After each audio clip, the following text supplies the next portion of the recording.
आप सबके लेकर आया एक बम्पर वैकेंसी और ये वैकेंसी आपकी एक ड्रीम जॉब भी हो सकती है, तो इसको बिल्कुल मिस आउट मत करिएगा क्योंकि ये वैकेंसी निकाली गई आपकी Chhattisgarh state power generation corporation limited में और ये काफी अच्छी वैकेंसी होने वाली है। साथ साथ ये एक लॉ ऑफिसर की बहुत ही अच्छी वैकेंसी हो सकती है आप सबके लिए, तो इस वैकेंसी को बिल्कुल मिस आउट मत करिएगा। जो भी मैं इंपॉर्टेंट पॉइंट्स बताऊंगा इसमें वो सारे अच्छे से ध्यान से सुन लीजिएगा सो दैट आप इस वैकेंसी का पार्ट बन पाए और इसको काफी अच्छे से भर पाए। इसमें जो भी डिटेल्स मैं आपको बताऊंगा वो आपको नोट डाउन कर लेनी है क्योंकि इसमें काफी ऐसी इंपॉर्टेंट डिटेल्स हैं जिनको आपको ध्यान में रखना होगा इस वैकेंसी का पार्ट बनने से पहले। तो अगर आप इसके क्राइटेरिया को फुलफिल कर रहे हैं तो इसे टाइमली बेसिस पर भर देना, इसका एक पार्ट बन जाना। साथ साथ जो भी मैं पॉइंट्स बताऊं उन्हें काफी ध्यान से सुन लेना। और हम आपके लिए डेली बेसिस पे ऐसी वैकेंसीज लेकर आते रहते हैं, तो आपको हमारा चैनल सब्सक्राइब कर लेना चाहिए। अब आगे बढ़ते हैं विदाउट वेस्टिंग एंड टाइम और देखते हैं इस वैकेंसी में क्या क्या होने वाला है। बट उससे पहले हेलो वेलकम और स्वागत है आप सबका मेरी एक नई वैकेंसी में, जिसमें मैं लेकर आया हूँ काफी अच्छी पोस्ट जो कि निकाली गई आपकी Chhattisgarh state power generation corporation limited में। और एक काफी अच्छी वैकेंसी होने वाली है आप सबके लिए। हर एक लॉयर इसका एक पार्ट बन पाएगा क्योंकि लॉ ऑफिसर की वैकेंसी वैसे ही बहुत कम निकाली जाती है, बट अगर आपको ये वैकेंसी देखने को मिल रही है तो आपको इसे भर देना चाहिए। अब बात करते हैं इस वैकेंसी के बारे में विदाउट वेस्टिंग एंड टाइम। तो जैसे कि आप देख सकते हैं जॉब प्रोफाइल में, तो जॉब प्रोफाइल में आपको बेसिक यहाँ पे जो भी लॉयर्स का वर्क होता है जैसे कि केस हेयरिंग में जाना, आपको सुपरवाइजेशन करना, मेंटेनेंस करना कोर्ट केसेस की, वो आपको यहाँ पे करना होगा। जो भी आपके पावर ग्रिड के सब स्टेशन हैं या फिर जो भी इनके अदर जुरिस्डिक्शन में जो भी ऑफिसेज आते हैं उनकी कोई भी रिलेटेड मैटर हो वो आपको यहाँ पे हैंडल करना होगा और उन्हें देखना होगा, क्योंकि इसमें जनरल कंपनी के जो भी मैटर्स हैं उनको हैंडल करने के लिए ही यहाँ पे लॉ ऑफिसर को हायर कर रहे हैं। साथ ही साथ इसमें जो भी आपके मैटर्स होंगे वो आपके पावर ग्रिड से रिलेटेड होंगे, तो आपको पावर ग्रिड से रिलेटेड जो भी कोर्ट केसेस हैं उसमें थोड़ा बहुत नॉलेज आपको होनी जरूरी है। साथ ही साथ अगर हम आपके एज लिमिट की बात करें तो आपकी एज लिमिट इसमें मैक्सिमम 50 इयर्स की दे रखी है, तो जो भी कैंडिडेट 50 इयर्स से कम की एज के हैं वो इस वैकेंसी को भर पाएंगे, इसका एक पार्ट बन पाएंगे। और ये आपके लिए बहुत ही अच्छा प्लस पॉइंट भी हो सकता है, स्पेशली उन कैंडिडेट्स के लिए जिन्होंने लॉ काफी लेट करी है बट वो उनकी थ्रेशोल्ड में काफी कम वैकेंसीज ऐसी निकाली जाती है, तो उनके लिए एक काफी अच्छा मौका बन सकता है गवर्नमेंट जॉब को अचीव करने का और इसका एक पार्ट बनने का। अगर हम बात करें यहाँ पे एजुकेशन क्वालिफिकेशन की, तो यहाँ पे आप देख पाओगे कि यहाँ पे आपको जो भी जिस भी कैंडिडेट ने बैचलर्स ऑफ लॉ कर रखी है, बीएलएलबी या फिर एलएलबी कर रखी है विद रिकॉग्नाइज्ड यूनिवर्सिटी, वो इस वैकेंसी को भर पाएगा। आपके पास एटलीस्ट 5 इयर्स का एक्सपीरियंस होना चाहिए किसी भी सिमिलर पोस्ट में या फिर practising as a high court में या फिर किसी भी आपने लॉ फील्ड में काम कर रखा हो 5 इयर्स, तो आप इस वैकेंसी को काफी अच्छे से अप्लाई कर पाओगे।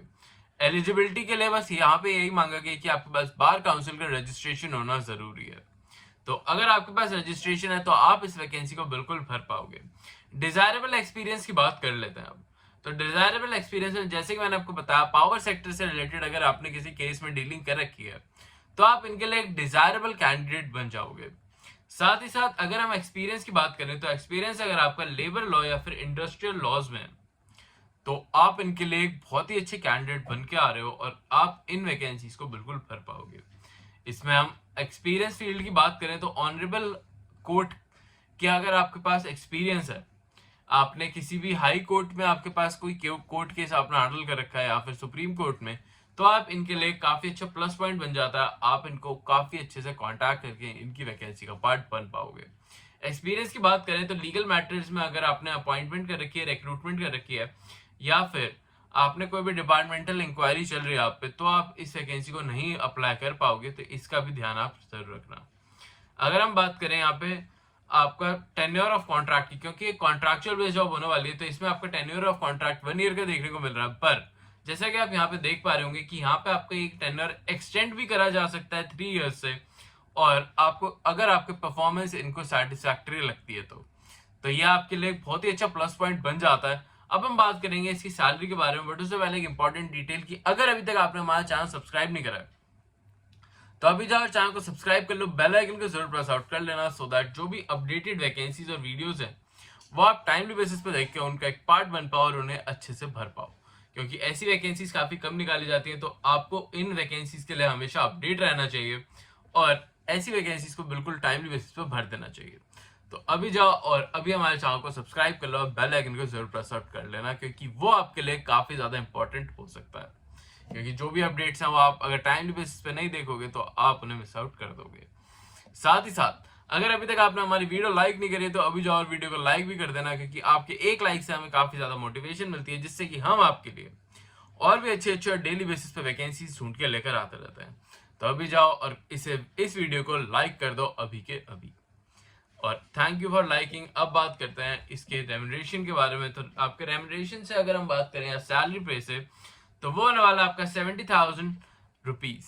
70,000 और अप्रॉक्स बताऊं तो 70,000 और 65 रुपीज आपको पर मंथ सैलरी होने वाली है। इसके साथ आपको एक्स्ट्रा अलाउंसेस भी प्रोवाइड होंगी, क्योंकि ये कॉन्ट्रैक्चुअल बेस्ड जॉब है, बट इसमें स्टिल आपको एक्स्ट्रा अलाउंसेस प्रोवाइड कराए जा रहे हैं। अगर हम सिलेक्शन प्रोसेस की बात करें तो सिलेक्शन प्रोसेस आपका डायरेक्टली बेसिस पे जो भी आप जो फॉर्म भरेंगे वो उसके बेसिस पे ही आपको सिलेक्ट आउट किया जाएगा। इसमें आपका डायरेक्टली बेसिस पे इंटरव्यू होगा, कोई भी आपका एग्जाम कंडक्ट नहीं कराया जा रहा है। लास्ट डेट इसकी होने वाली है 16/5/2025 की।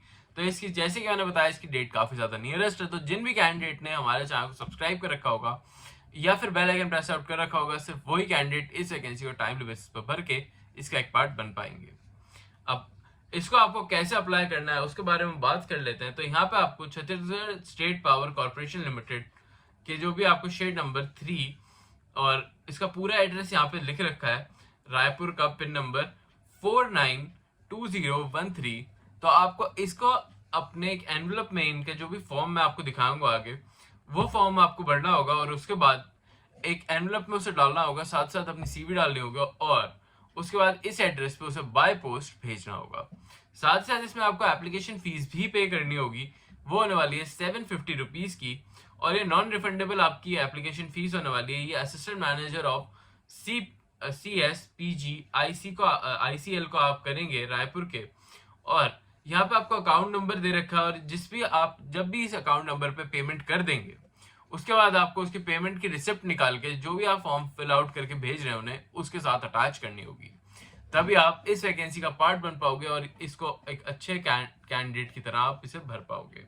अब मैं आपको इसका ऑनलाइन फॉर्म दिखा देता हूँ। तो फॉर्म के बारे में अगर डिस्कस करें तो यहाँ पे आपको फॉर्म के बारे में फुल इन्फॉर्मेशन देखने को मिल जाएगी, जिसमें आपको सारी डिटेल्स अपनी भरनी होंगी। और इन डिटेल्स को भरते टाइम आपको कुछ डिटेल्स के बारे में ध्यान रखना है। और जो भी आप डॉक्यूमेंट्स लगाएंगे पहली बात वो सेल्फ अटेस्टेड डॉक्यूमेंट्स होना जरूरी है, जो कि यहाँ पे इन्होंने पहले भी लिख रखा है कि सेल्फ अटेस्टेड डॉक्यूमेंट्स ही आपके जो भी लिए जाएंगे इस वैकेंसी के लिए। तो उसमें होना चाहिए आपका 10th और 12th के जो भी आपके मार्कशीट्स हैं, वो आपका कॉपी ऑफ सर्टिफिकेट या मार्कशीट ऑफ एजुकेशन क्वालिफिकेशन या फिर कॉलेज की जो भी आपकी मार्कशीट होती है वो भी आप इसमें लगाएंगे। साथ साथ एक्सपीरियंस सर्टिफिकेट, आपको इसमें अपना एक्सपीरियंस सर्टिफिकेट जरूर अटैच कर देना है इस वैकेंसी के लिए। साथ ही साथ आपको कास्ट सर्टिफिकेट और आपकी जो भी एप्लीकेबल फीस अकाउंट की जो भी रिसिप्ट है वो भी आपको इसके साथ अटैच करनी होगी। तो आई होप आपको जो भी पॉइंट्स है वो अच्छे से क्लियर आउट हो गए होंगे। स्टिल अगर कोई प्रॉब्लम आती है तो आप मुझे कांटेक्ट कर सकते हैं, कमेंट्स कर सकते हैं। साथ ही साथ आप हमारे इंस्टाग्राम पे जाके मुझे डीएम भी कर सकते हैं। मैंने इंस्टाग्राम का लिंक भी आपको मेरे डिस्क्रिप्शन में देखने को मिल जाएगा, आप वहां पे जाके भी उसे डीएम कर सकते हैं। आई होप आपको सारे पॉइंट क्लियर हो गए होंगे। अगर आपको कोई भी डाउट आता है तो मुझसे पूछ सकते हैं। अभी के लिए चलता हूँ, मिलता हूँ कल आपसे फिर से एक नई जॉब, नई वैकेंसी, नई अपॉर्चुनिटी के साथ। तब तक के लिए आप हमारी प्लेलिस्ट में चेकआउट कर सकते हैं, जिसमें सारी वो वैकेंसीज हैं जो अभी तक पेंडिंग है, उन्हें भी चेकआउट कर लेना ऑन टाइमली बेसिस। अभी के लिए चलता हूँ, मिलता हूँ कल आपसे फिर से एक नई वैकेंसी में। अभी के लिए बाय।